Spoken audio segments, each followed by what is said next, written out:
Hey everyone, Kyle once again, and welcome back to the movie review for Anime Month. And this will be because also this is my birthday review. So happy birthday to me! Thank you everyone, happy birthday to me.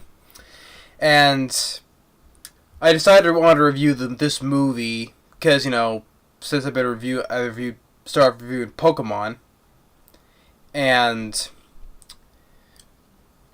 wanted to get a chance to get around to reviewing the movie Detective Pikachu that just came out May 10th. So it's live action though, but Pokemon is anime. So wanted to just review this for be part of Anime Month. So yeah, so this is my birthday review. It's happy birthday to me. So it's time for I want to review Pokemon Detective Pikachu. And this is a film that I've been wanting to see for some time, ever since they first announced that they were gonna make the first live action Pokemon movie. And I was first a little bit skeptical because it was based on the video game that I have not played, Detective Pikachu, which came out with 2016, I think, or 2017. I forget the year, but it was new. It was a video game that just came out, and they started making a movie about it, and which I've never played the game, so and I also think that this could be a game it's like a film that's not gonna feature our main trio of characters like Ash, Misty, Brock, and all that. So I was a bit skeptical about that. So, but and when I saw the trailers, when I did my trailer reaction earlier in late 2018 when the first teaser came out, which that teaser got 100 views in the first 24 hours since it was released. And I liked the teaser, and Ryan Reynolds was being casted as Pikachu. Okay, because I'm sure people think coming off with this portrayal of Deadpool, and say, oh, Deadpool did Pikachu now. But all that aside, I wanted to go in with open mind to seeing, because I've been review the first 5 seasons of Pokemon. So that I've loved Pokemon growing up. It was a part of my childhood. It was the first.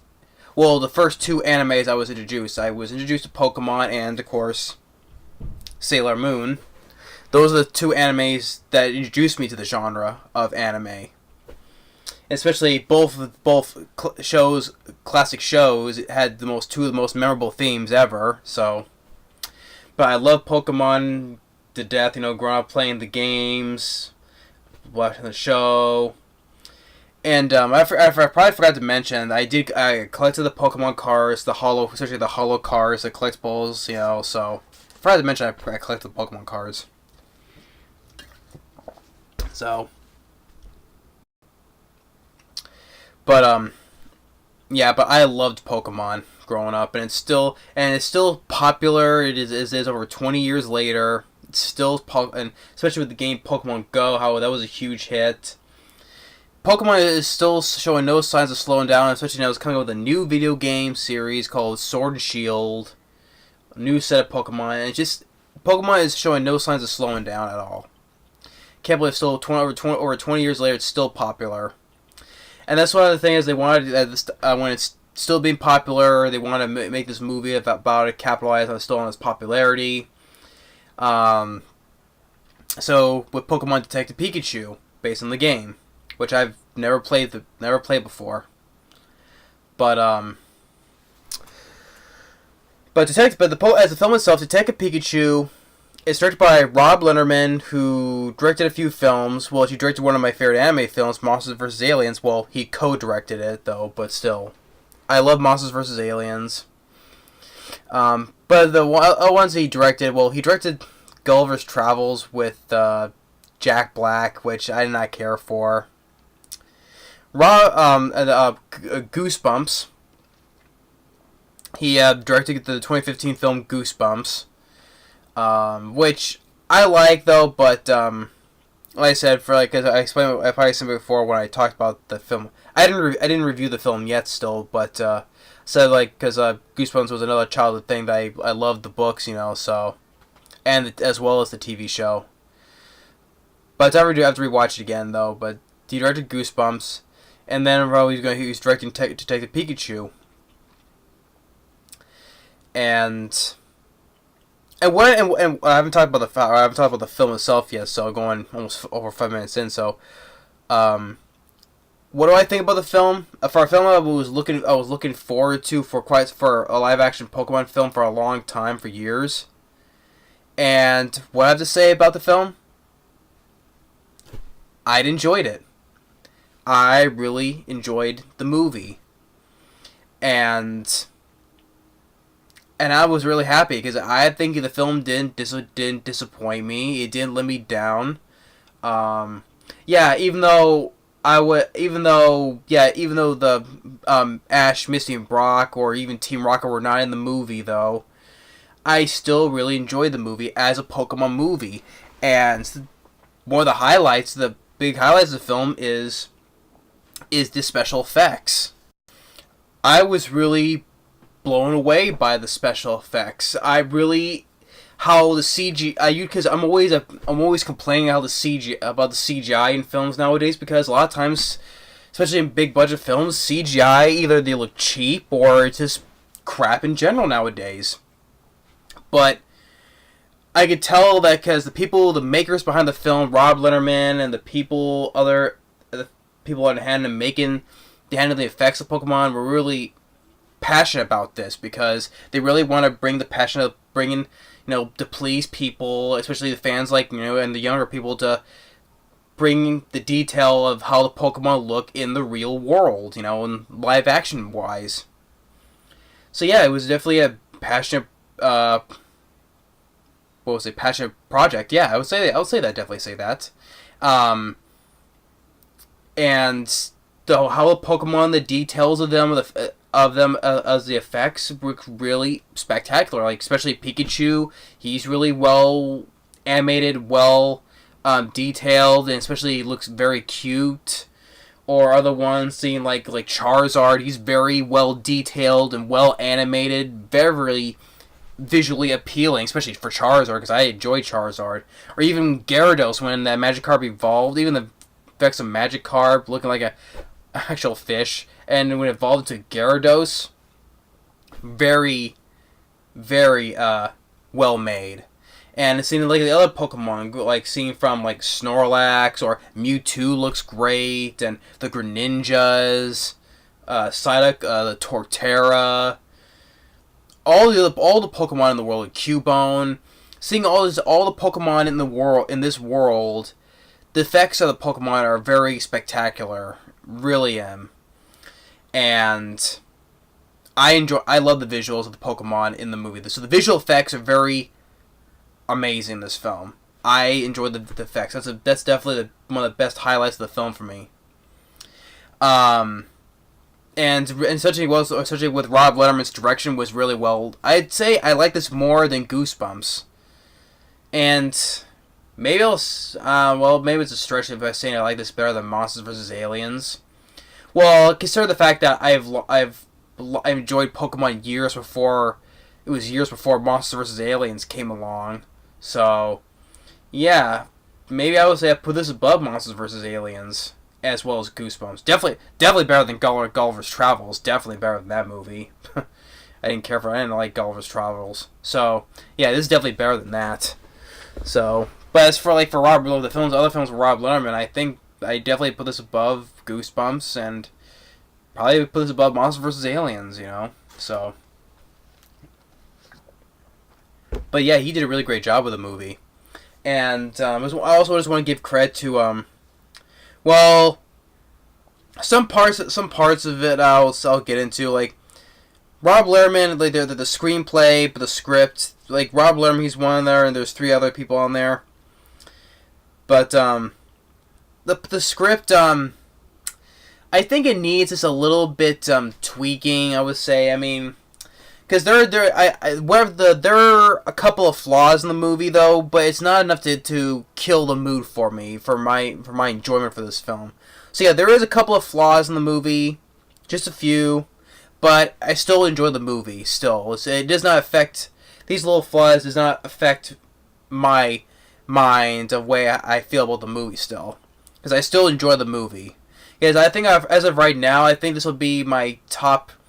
Because this will be my top 3 favorite films this year. Because they're before well, I love How to Train Your Dragon: The Hidden World, and then afterwards, the week after Pokemon came out, John Wick 3. I love John Wick 3. It's definitely my favorite film of this year because I loved John Wick 3. Keanu Reeves, badass, yeah. But yeah, so it's John Wick 3, then How to Train Your Dragon, and Detective Pikachu. I still would decide whether I think Detective Pikachu or How to Train Your Dragon is the number 3 or number 2, so it's hard to say which is number 3 or 2, so. But those are my top 3 films right now, so. But let's see, at the positive, let's say the visual effects and Rob Letterman's direction. But like so the script, has a little bit of the flaws in it though, but a couple of flaws, but I'll get to those. Other stuff I enjoy, the cast, Ryan Reynolds as the voice of Pikachu, he is great. I thought he was a great choice to voice Pikachu. At first, I think they originally wanted to get Danny DeVito, but he would sound so out of place as Pikachu, I think. But Ryan Reynolds, he does a great job as voicing Pikachu. Great job. Justice Smith, I would say Justice Smith.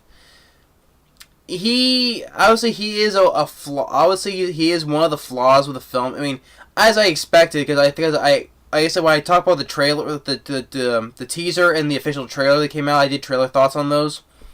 The one of the issues I'm going to have is Justice Smith, because he played the character with Franklin Webb in Jurassic World: Fallen Kingdom.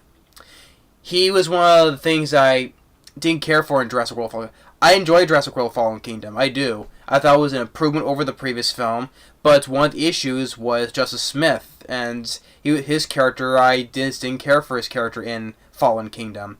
You know, especially when it didn't help when he was like screaming like a girl, like when the Baryonyx came through that tunnel and was like, ah! I can't scream like a girl, but still. Yeah, his character I didn't care for, so. But I will say this. I will say this though. Even though he's not the main, he's not terrible. I'll say Justice Smith, he wasn't terrible in this movie. Because I thought he was decent. I thought his performance in this film was better than he did in Fallen Kingdom. So yeah, I would give his performance was very decent, and it was a better performance than Jurassic World: Fallen Kingdom. Because I can see that his character, Tim Goodman, like the little chemistry that he had with Pikachu. I can see a little bit, because this film also has a heart to it as well. Because I can see like the heart in the film, not for the makers of the movie, because I can see they have their heart into this, and like the chemistry between Tim Goodman and Pikachu. So yeah, Justice Smith, I would say yeah, it's still an issue for me though, but I will still say, because like I said, Justice Smith. He was not terrible though, but still better than Fallen Kingdom though. But he was all right.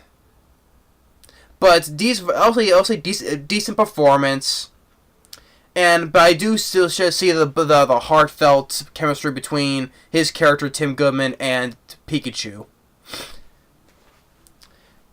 But other than that though, other than with Tim Goodman, than Justice Smith, but the rest of the supporting cast, the girl named Lucy, who's the reporter who's with Psyduck, Kathryn Newton, which I remember the film that she was in, that well, it's that burp right there because it reminded me she started in a film that was crap. Anyway, is she was in Paranormal Activity 4. Yeah, she was the lead girl in Paranormal Activity 4, which I thought that film sucked. So she was a star in that though. But here, I liked her. I liked her performance. I thought she did a good job in this film as the character, the reporter Lucy. I think she had like a little bit of spunkiness. I would say, maybe it's the wrong term, spunkiness, but I just liked how the way her character was. So yeah, so Kathryn Newton as the character Lucy, I thought she did a good job, and I liked her Psyduck as well. Psyduck. Bill Nighy as Howard Clifford, who is the founder of the guy who created Rhyme City, for a place for, where humans and Pokemon can live together in harmony, where no battles, no capturing, just where Pokemon and humans can live together in this town. So, and I'm sure people already know by now how this character is. So, but I won't say anything until towards the end. So I'll give more spoilers. If anyone has listened to this.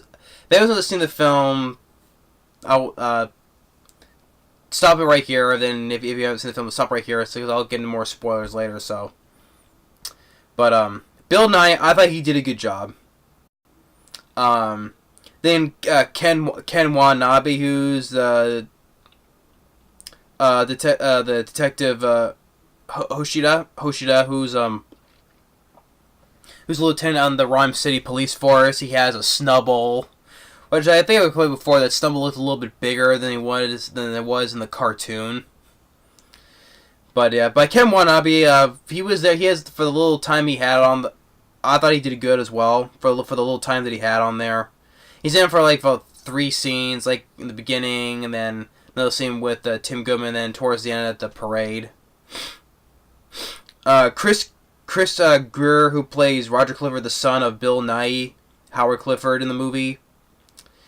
I thought he was fine too. Suki Waterhouse, which you find out who this girl wears the glasses and has pink gloves, which you find out later that she's actually a Ditto. I guess the thing was genetic hybrids. I think they transform into humans as well. Well, I thought it was very creepy when you remove the glasses and the girl has Ditto eyes. I thought that was very creepy. It's because. Yeah, it's funny. It's not as quite as creepy when you see it in cartoons, though. But when it's live action, when it's a human with the Ditto eyes, I thought it's very creepy. But yeah, Suki Waterhouse, wherever she actually was fine too. And then you had also had a little appearance from what was it, Karan Soni, who played a Dopender from Deadpool 1 and 2, the taxi driver. It was like, Dopender, Pool, dead. Why the fancy even soup, Mr. Pool? Well, that's because it's Christmas Day, Dopender, and I'm after someone on my naughty list. That guy. He's only appeared at the beginning when he's with Tim Goodman, trying to get him to capture a Cubone. He's in it as well for that one appearance. So overall, yeah, the cast was very good. Like I said, Justice Smith, he's decent though, but not bad in this movie. Better than Fallen Kingdom, like I said. And so how it opens, with Howard Clifford, Bill Nighy. He created Rhyme City for humans and Pokemon to live in harmony, where there's no battles, no capturing. It shows with Tim Goodman, played by Justice Smith. He's his friend, the guy who played Dopender from Deadpool 1 and 2, wants him to capture one because he's lonely, right? Wants to capture this Cubone, and throws a Pokeball at it, thinks it worked, but it didn't. It popped out of the Pokeball. And then he finds out about the news from Rhyme City about what happened to his father. So he goes to Rhyme City, and now this film is one thing is about this film is like it's littered with either with Easter eggs and Pokemon that you want to see there. So in a way, it's kind of like the Pokemon version of Ready Player One. You know, with all the Easter eggs and trying to see all the Pokemon you see. So so it is kind of like the Pokemon version of Ready Player One.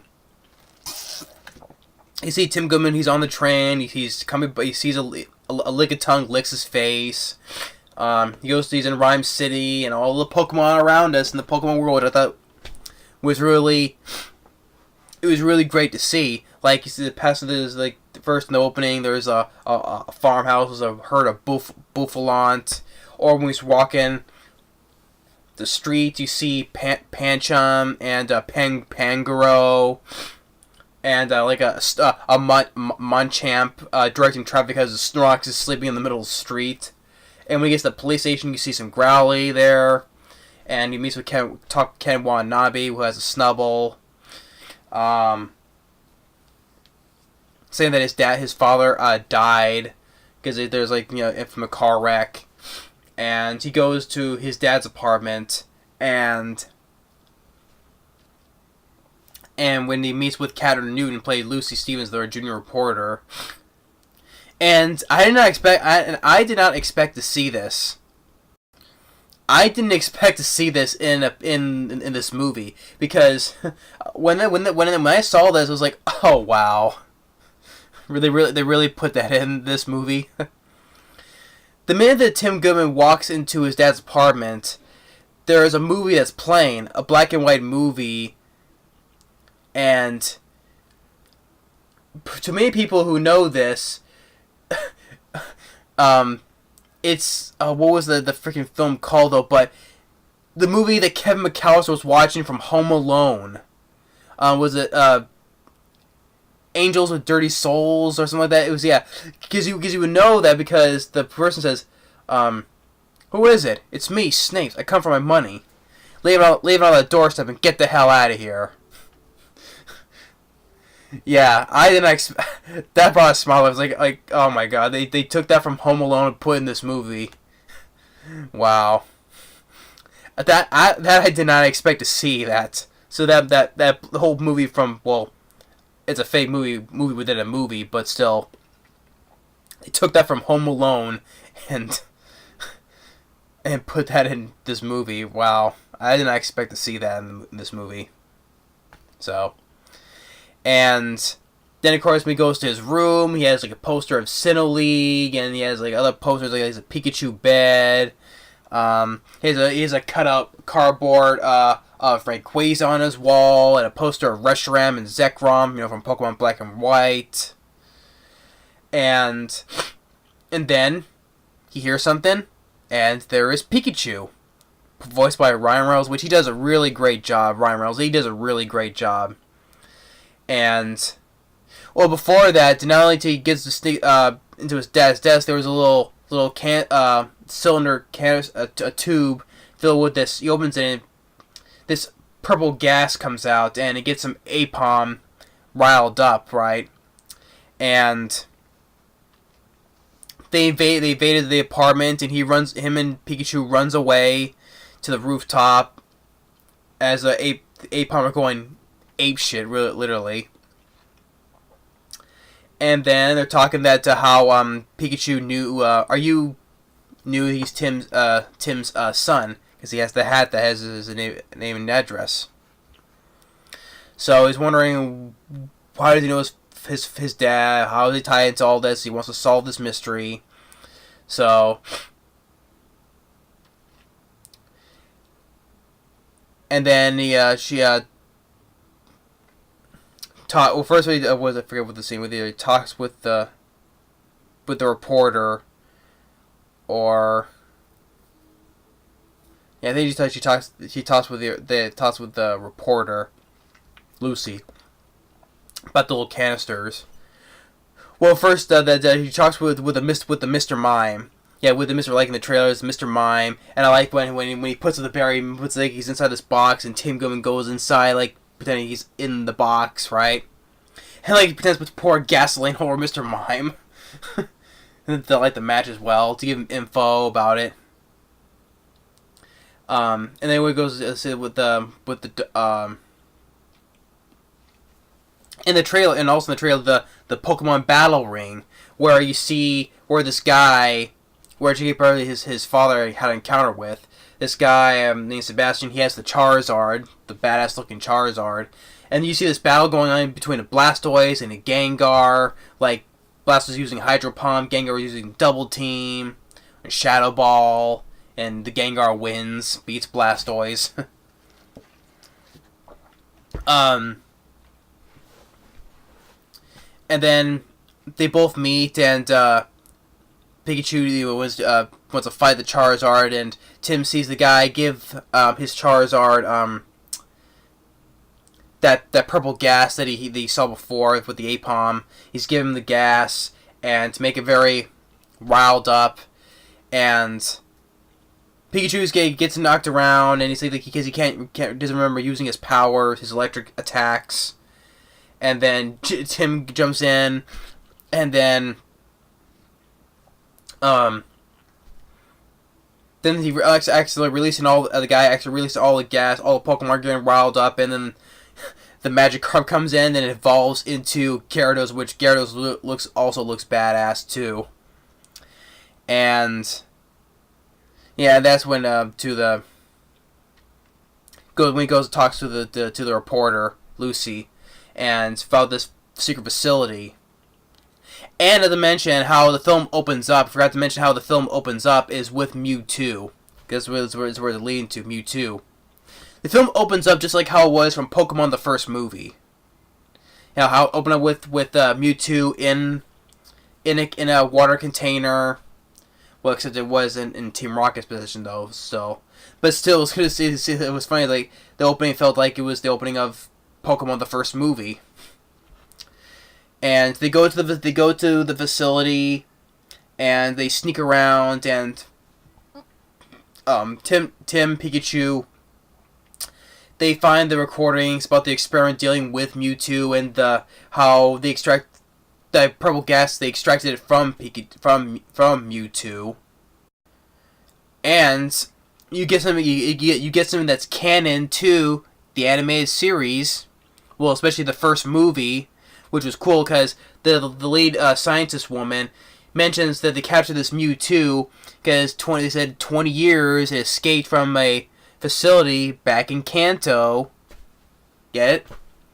20 years because 2019, 1999, the first movie, because the time Mewtwo after it blew up that facility, because I reviewed the movie, he became in Giovanni's possession, and since he blew up his facility as well, and then went to go and make the clones, but still, yeah, this is led us to believe this is the same Mewtwo from Pokemon the first movie that escaped from Kanto 20 years ago. So if this is the same, although this is the same Mewtwo though, because he also comes to believe that humans were bad. But his mind was changed after in the movie, when Ash stepped in between the battle between Mewtwo and Mew, to believe that humans are not all bad. So, which also those plays a part in the movie as well. So, and they find the recordings. They see a recording of Pikachu doing a little sabotage, allowing Mew to escape, and Tim's dad was there. Which assumes that his dad would not do that, for the money and stuff like that. So he wouldn't believe that he wouldn't do that.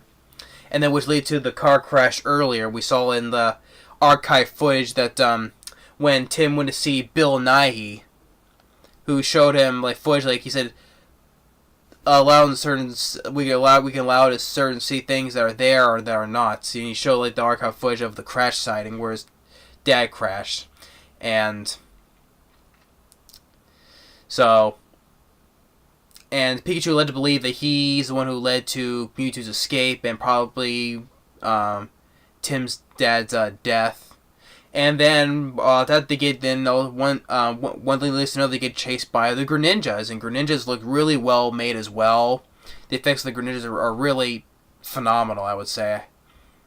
And which they led to into the back of the facility, which all of a sudden which I like when they get Psyduck's a headache already, because you know how he uses powers when he gets headaches, and just goes and blows the Greninjas away with his big shockwave because of its headache. And then all of a sudden the ground starts moving, like from the trailers, like some of the ground starts tilting up and stuff.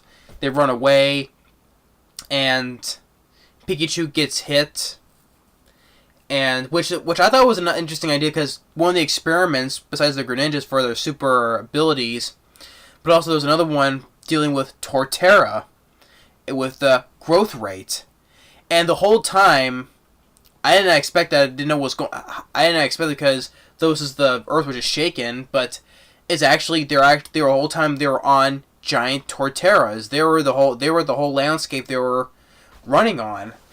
It's like, okay, that's a little bit of a creative idea, I would say. Yeah, I didn't expect those to be giant Torterras. And then Pikachu is severely injured, and then and you get the, like I said, you get the little heartfelt chemistry between the character of Tim Goodman and Pikachu. You know, it's like, I'm right here, partner. I'm right here, etc. Like I said, Justice Smith, he was decent in this film. Okay, he was not terrible, but he was decent. So I bought the fact that the character had the heartfelt stuff between that character and Pikachu. That was the reason for I did not fully hate him in this movie. So he was very decent. So like I said, how he was talking with Pikachu, when he was being hurt, and then the group of Bulbasaurs appear, and they lead into where Mewtwo is. And then Mewtwo ended up getting captured, which is supposed to be Howard Clifford's son, Roger Clifford. Yeah, it was Roger Clifford. So Mewtwo getting captured and brought back, and Pikachu thinks he's the one responsible for what happened, so he leaves, and then Tim goes to see Bill Nighy, which is the whole town is preparing for this parade, and Pikachu, like, he's walking towards the bridge where the crash site was, and he's singing the Pokemon theme. Pikachu's singing the Pokemon theme. Pokemon, gotta catch 'em all. That was funny. But he sees where the crash site was, and he finds a little a Greninja star. You know, when the Greninjas attack, then he puts two and two together that Bill Nighy deliberately, with the footage he saw how he was shown with the crash site, but he deliberately left out the Greninjas were attacking, not Mewtwo.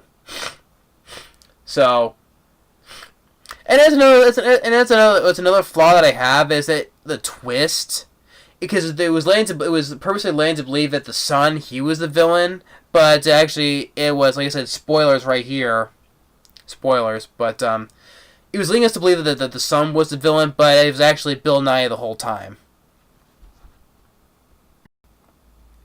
So yeah, that's another issue I have with the script. It was supposed to be that's another issue. That's another issue that I have, is with the twist within a twist. It's led to believe that it was supposed to be the son the whole time was the villain, but it's supposed to to lead away that Bill Nighy, he was the actual villain the whole time, which I already had a suspicion that he was going to be the villain, because his character, he had cancer, and he's in a wheelchair, so he wants to walk, and so he puts he starts with this whole thing that he wants to put his conscience into Mewtwo, so he becomes Mewtwo. So that's not the issue I have, is this how the script was, that it was dealing with the twist within a twist, which I already suspect that Bill Nighy, he would be the villain. So, because he played Davy Jones from Pirates of the Caribbean. Well, I like him. I like Bill Nighy in other films. Like, I liked him. He was in Shaun of the Dead, but I know the first Underworld movie. But I was suspect that he was the villain. So, but yeah. So he did all that to put his to put his conscience into Mewtwo, and he goes down to that parade and uses his power because he wants people to live, humans and Pokemon to be together. So he uses the Mewtwo's powers to put all the people into their Pokemon. And he does so by releasing the gas from his parade balloons, which instantly reminds me of Tim Burton's Batman. If people get the referencing, with how the Joker with the poisonous gas in those balloons. I was waiting for someone to yell, "He stole my balloons!" Yeah. So, when Tim Goodman he's fighting the Ditto, who was disguised as the Sun, which the Sun was tied up in the closet. He was disguised as the Sun, and dealing with disguised as the Suki Waterhouse, who was the girl with the glasses with the pink gloves. And of course, it transforms into a Lucy, Kathryn Newton, which was also quite creepy as well, with seeing her with the Ditto eyes, when you smile like this, with the Ditto eyes, and Tim's like, "Oh, come on, that's not fair." But eventually he defeats the Ditto by making it inhale some more of that gas. And then Pikachu, he gets the courage to use his powers, like using Thunderbolt and using Volt Tackle. And just enough for long enough to distract Bill Nighy as Mewtwo to take that thing off his head to detach himself from Mewtwo.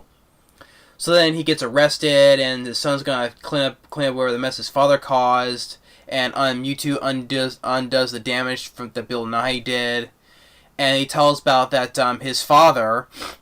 So it gives Tim more of the flashback that his father was badly injured, so he put his father's body into Pikachu. Pika. So that's why he didn't have the memories of what happened. So he put his father's body into Pikachu.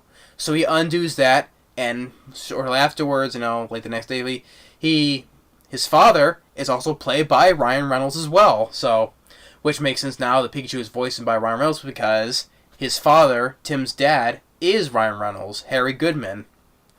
So Tim decides he wants to stay with his dad, do more detective work, and then the end credits roll.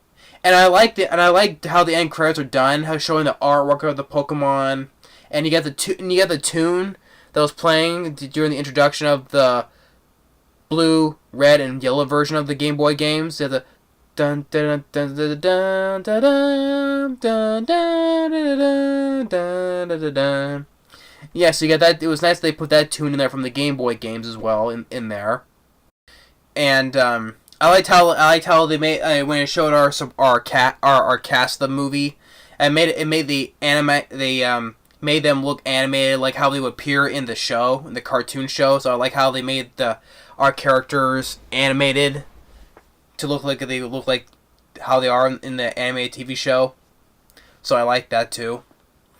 But yeah, Detective Pikachu, I enjoyed the movie, and it didn't disappoint me because I love Pokemon, and I just enjoy seeing the first live action Pokemon film brought onto the big screen, showing us the world of Pokemon. So, and especially they mentioned how they made canon to the first movie. So, like I said, the Mewtwo that escaped from Kanto 20 years ago. If they make that canon to that, hopefully we'll see our original characters, Ash, in there as well. Because if that occurred 20 years ago, 2019, the character of Ash is gotta be in his 30s now. So hopefully when they do a sequel, maybe they'll bring Ash, Misty, and Brock in there. Hopefully, by the time they'll get to cast someone who's in their 30s, because that's what Ash is. If you were being canon to this, and Ash was like 10 years old, because based on the time, and 20 years later to this movie, especially Ash, Misty, and Brock, they're all be in their 30s. So hopefully get something. If they do go that route though, because I would like to see the characters in the movie, which I think is for the better. In this movie, they didn't show, because at first I was disappointed they didn't put them in the movie, but now I see, it's better we see a fresh new set of faces and characters before, because I know that if they would put either Ash, Misty, or Brock, probably be for the nostalgia part though, but still, I think it was better for them they didn't do that to this movie. If they make a sequel and they introduce them into that in the next movie, fine, okay. But they said they had to be in their 30s. They had to cast somebody who's like in their 30s to be suitable. So, but yeah. But I enjoyed the movie. As I said, Justice Smith, he was okay. Like I still thought I'd pick somebody better though. But still, I thought he was very decent. Better, like I said, better than his performance in Fallen Kingdom.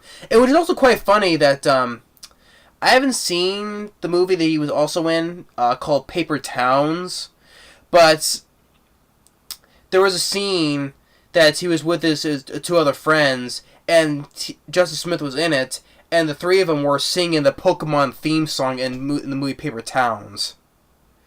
So yeah, I think that was quite ironic now that he would be cast in this movie because probably he sang that theme in Paper Towns, probably. So yeah, but he was not that bad. He was decent. But like I said, he was decent because I thought it was the film had a good heart to it. I guess because I felt like the heartfelt chemistry between Tim Goodman and Pikachu, which I thought made work. So I can give Justice Smith a little bit of a pass on this one. But Ryan Reynolds, he was great as Pikachu. Pikachu was cute. So the cast members was good as well. Kathryn Newton was good. Ken Watanabe for the little role he had was good too. He was fine. Bill Nighy, despite it was the obvious twist in the twist, instantly, which I knew he would be the villain, but still, Bill Nighy, he did a good job too. And Kathryn Newton who was in Paranormal Activity 4. I thought she did a good job as the reporter Lucy. Although it was quite funny. Because the character Tim, he said he liked the girl. But after the whole thing when Mewtwo undid everything, it ends with the Tim being with his dad though, but the girl was not seen afterwards, after when Mewtwo undid the whole thing, so I don't know what happened to her. What, did she just disappear after that? I don't know. That was another issue that I have with it. I guess now that I think about it, because after when Mewtwo undid everything and everyone's back to the way they were, she just disappeared after that at the end. So I don't know what happened to her after that. So yeah, that's 3. I would say May 3. So oh well. But like I said, the film had a good heart to it, and because I see like the makers were passionate about this one, bringing the world of Pokemon to life, and the visual effects of the Pokemon were spot on. They were excellent in this movie. I loved like the details of how the Pokemon looked in this movie. So, and the film was an hour and 45 minutes. I thought it was well paced. I didn't find it boring at all. Especially a lot of the different neon, especially the lighting. Especially when it's at nighttime with all the neon color lightings that was in during the nighttime sequence, like when they were in town. Yeah, that's another thing. I did like the coloring, the neon with all the neon lights and all that stuff. That definitely can see this is the world of Pokemon. I definitely see. So, yeah. So yeah, but the cast, especially the effects, the score by Henry Jackman. Yeah, Henry Jackman. I thought he did fine with the score as well. And the film is still making money. As of right now, it's like $360 million worldwide on a budget of $150 million. Now, domestically, will it make like $150 million? As of right now, it's making $122 million. Probably won't make up to to $150 million. I was trying to say, but it'll probably make around close there though. And before the film was released, they already plans on making a sequel. So sure enough, we'll see a sequel pretty soon. If this film is they consider very successful. So, but yeah, if they do a sequel like this, we'll like to see maybe Tim Goodman and if Justice Smith wants to come back though, and then we bring in Ash, Misty, and Brock, even Team Rocket. I'm sure a lot of people are disappointed because when they said that when they still look at the R for the canisters for the gas, they probably assumed for Team Rocket though, but it's not. So hopefully we'll like to see Team Rocket, maybe Jesse, James, or Giovanni. So even Meowth as well, because we never see no Meowth in the movie anyway. So yeah, but I enjoyed Pokemon Detective Pikachu. I really enjoyed it. It was a heartfelt, and let alone a great a Pokemon world. You know, we all live in a Pokemon world. Just bringing for a live action big screen. You know, to bring us the world of Pokemon for the first time. I really enjoyed it. It was really blown away how the visual effects of Pokemon, how they look.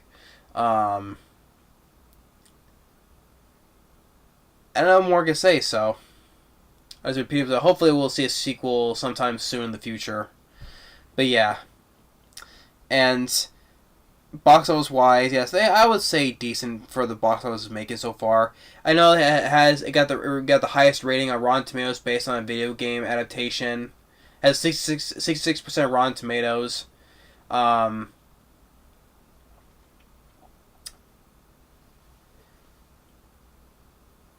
But like some parts of the script I thought could be a little bit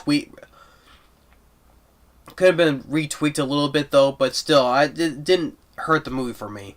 It's also because I do appreciate that they see they were passionate about this movie, trying to bring the world of Pokemon to life. And Rob Letterman, I could definitely see it. He definitely sees it as well, and he did a great job with the movie.